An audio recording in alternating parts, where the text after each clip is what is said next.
This is going to be a knife build for a friend on the occasion of his Navy promotion to Vice Admiral. We're going to do this one out of an old rusty sawmill blade. Here's one. It's a 54-inch blade. Happen to have another one, or a piece of another one, sitting behind me on the table. We're going to get started cutting that, and Dave, I hope you like the knife.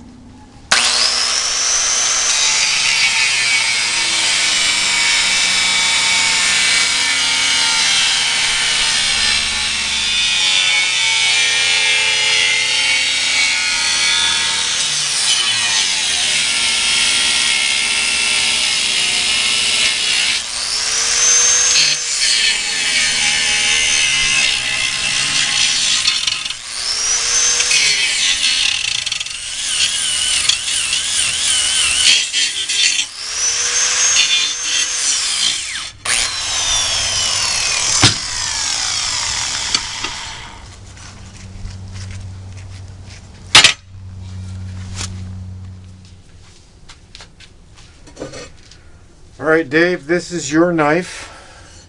Hope you like it. Now we just got to take away the parts that don't look like a knife.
Alright, starting to take shape and look a little bit more like a knife than it did before. Now we're going to knock off some of the big chunks of rust and drill some holes and do a heat treatment on it.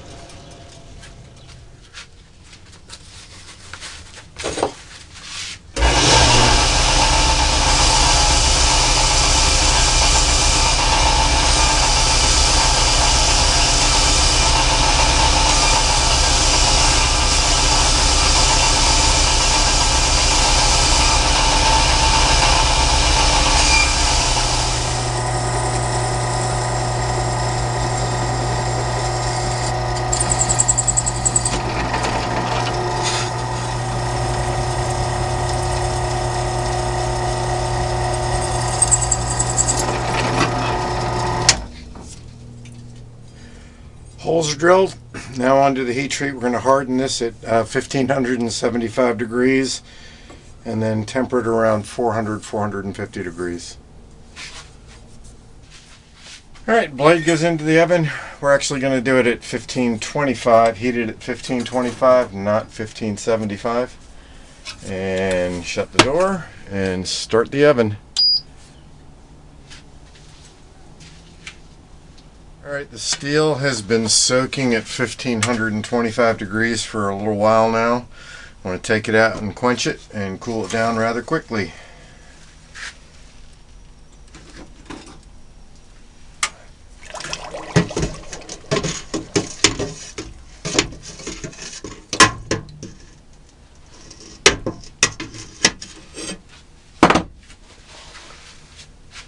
Next step after the oven cools down is to temper it at 450 degrees.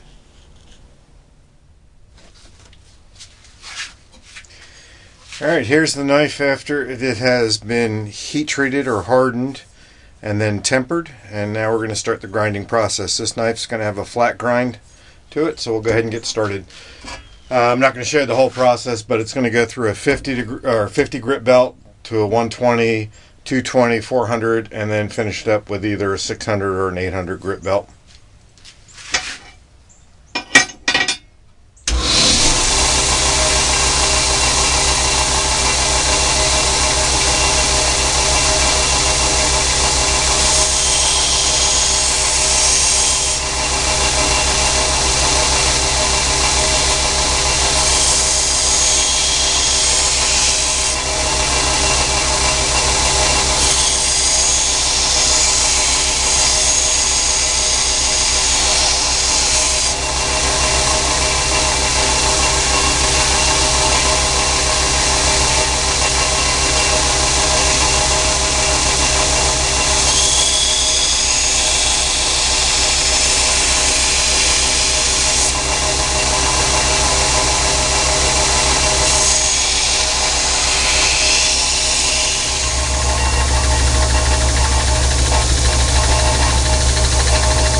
Well, I think that's it for the sanding with the machine. Now I'm going to go to do some hand sanding. I won't bore you with that. That will take a while to get out the final little scratches. And then clean up this. It'll still have the pitting in it. That's why I picked the saw blade. I want it to have the pitting in it when I'm done. And then we'll buff it up and make some handles and see where we go from there.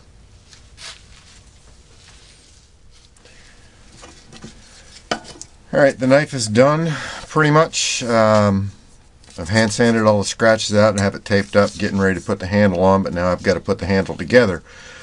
I've selected some desert ironwood. I think will look good on this one, and I'm going to put white spacer material or liner material on it. I've got some 2-part epoxy that I've mixed up here, or started mixing up, and we'll get that set up here.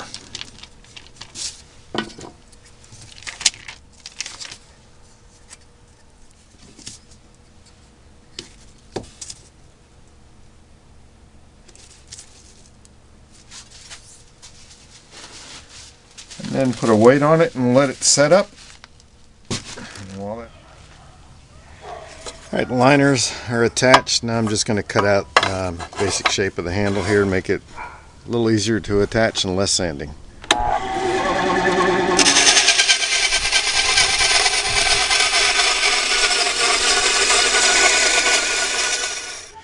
Set up to drill the holes in the scales.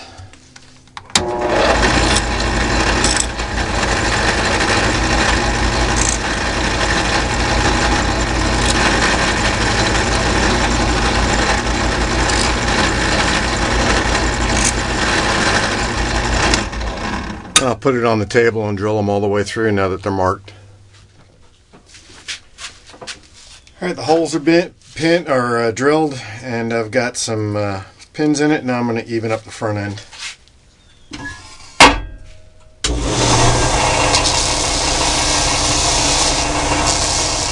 Alright, I've got the epoxy mixed up and ready to attach the scales to the knife.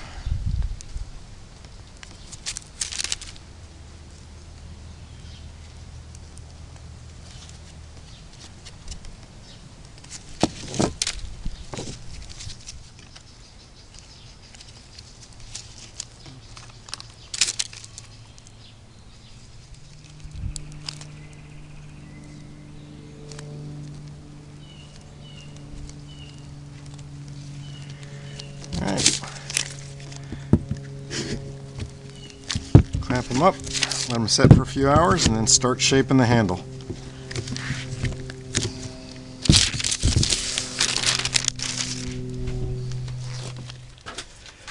Handle's been attached, pins have been cut off, and now I'm just going to knock off some of the big chunks around the edges before I take it to my smaller belt sander to do the shaping of the handle.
And I'm going to progress through, this is an 80 grit belt. I'll go through with a 120, a 220, and a 400, and then do some hand sanding to finish it and buff it, and we'll be back.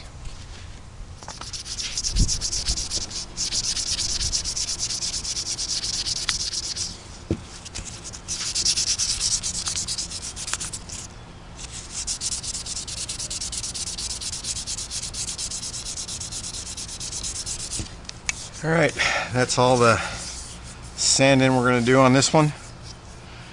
I'll get it buffed up, we'll wet form the sheath and see what it looks like.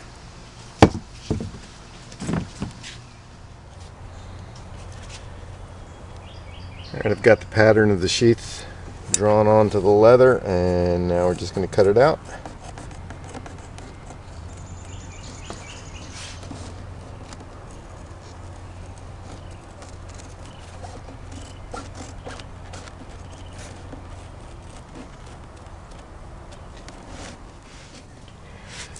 Alright, the sheath is cut out. I've cut out the welt and marked where I'm going to glue it.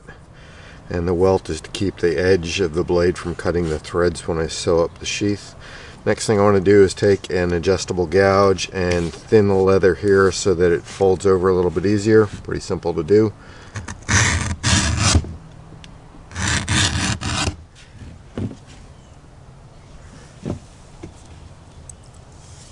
Next step is to do some tooling on the sheath. I'm not going to do a whole lot of it.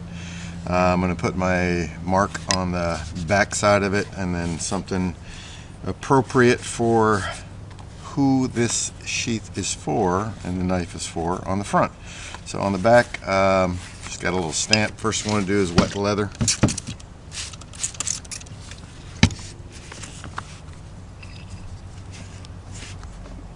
Make sure I got it right side up.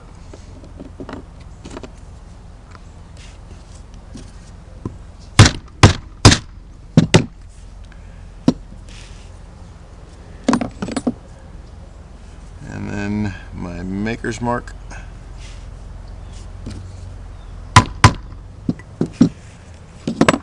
Pretty simple stuff. Now on the front, a little bit different.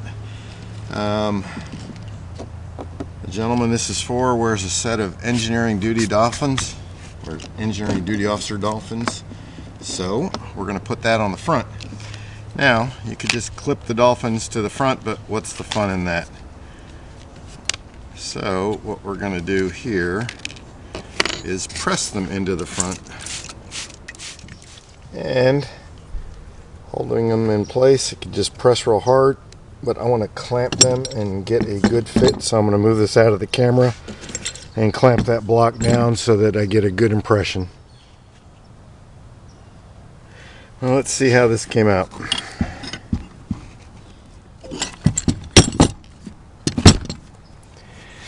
And there we have a set of Engineering Duty Officer Dolphins embossed into the leather.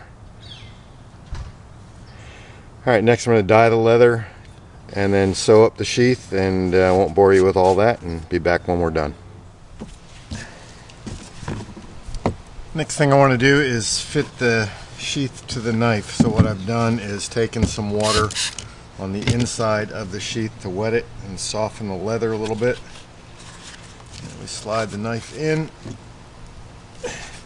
and start just working it with our thumbs. Get a nice good fit around the handle and try not to disrupt the tooling that was done earlier. Next thing I want to do is put my maker's mark on this side of the knife, and on the opposite side I'm going to do a little personalization. Got a stencil cut with crash blades on it, and I'm going to do the electrochemical etching, so we'll go ahead and get started.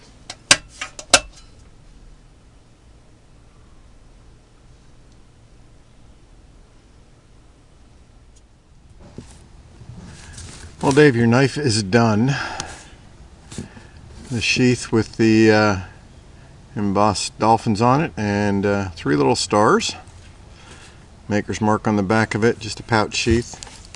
And the knife for the handle material is desert ironwood with bamboo pins, and then an old rusty saw blade that shined up pretty well.